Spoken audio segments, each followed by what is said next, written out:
Je me présente, Philippe Matonti, donc je suis architecte du patrimoine, ce qui veut dire que je suis spécialisé dans le patrimoine en général et dans le monument historique. J'ai fait une spécialisation qui s'est déroulée à l'école de Chaillot à Paris et qui permet d'obtenir justement le diplôme d'architecte du patrimoine, qui nous permet de travailler sur les monuments historiques, qu'ils soient inscrits ou classés. Alors ma mission dans le cadre du projet du château, c'est une mission de maîtrise d'œuvre. La mission d'un maître d'œuvre, c'est d'abord de concevoir un projet de restauration d'un monument, mais dans notre cas précis, donc c'est vraiment de la conception du projet, du parti d'intervention patrimoniale, donc du projet de cristallisation tel que c'est le cas sur le château, et ensuite de porter ce projet qui est d'abord dans le concept, on va dire, vers la réalité, c'est-à-dire par l'intermédiaire du chantier. Donc on va faire tout un dossier qui vont permettre de consulter des entreprises, et ensuite le chantier va pouvoir débuter, et dans le cadre du chantier, si vous voulez, nous on a la charge de la direction du suivi technique et architectural et patrimonial des travaux que l'on va réaliser, et surtout vérifier qu'elles respectent bien ce qu'on a prévu dans notre dossier, et notamment dans l'autorisation de travaux.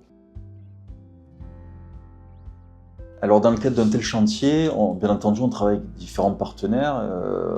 Il y a en premier lieu le maître d'ouvrage qui est le propriétaire du château, qui est la commune de Forcalquier. Ensuite, nous avons l'entreprise qui va effectuer les travaux, qui est une entreprise spécialisée dans le patrimoine et dans la restauration.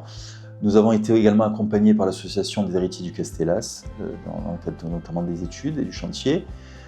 et également la conservation régionale des monuments historiques, avec qui on travaille main dans la main pour trouver les solutions les plus adaptées dans le cadre du chantier de consolidation et dans le respect du monument, de son histoire et du patrimoine. Alors l'état du château actuellement est assez préoccupant. Alors bien entendu, le logis sur la première phase de travaux qui vient de terminer ne pose plus de soucis, puisque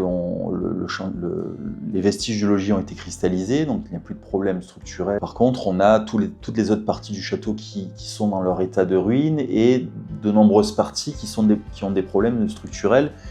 et une stabilité très précaire. C'est le cas notamment de la salle au sud, de la grande salle d'apparat au sud, qui présente une voûte coupée en deux et un vestige en fait au niveau du tas de charge qui risque de s'effondrer à tout moment. Et puis on a également d'énormes parties des salles plutôt au nord qui posent des problèmes, avec des énormes trous dans les façades et un parement qui commence à se détacher et qui menace de s'effondrer également. Alors effectivement, un château en ruine tel que celui-ci nécessite, pour être pérennisé dans le temps, il nécessitera de l'entretien après les chantiers de cristallisation. Donc il faudra l'entretenir pour éviter que la végétation ne pousse, que les arasses se dégradent et que l'eau continue de s'infiltrer dans les maçonneries. Donc il y a un vrai travail de longue haleine au niveau de l'entretien qui sera à mettre en place, mais si on veut penser un peu plus loin et à plus long terme, l'idéal est bien entendu de trouver une fonction à ce château. Alors la fonction qui nous vient en premier à l'esprit, c'est la visite du public, ce qui est logique, mais on pourrait aller un petit peu plus loin en proposant des fonctions un peu alternatives, une ouverture pour des événements particuliers. Pourquoi pas venir intégrer des aménagements contemporains à l'intérieur avec une vraie réflexion sur un programme. Donc c'est toutes ces choses qui permettent, en ouvrant au public le château et en lui donnant une nouvelle utilité, en plus de sa valeur patrimoniale historique, c'est tout ça qui permettra justement d'assurer sa pérennisation dans le temps à long terme.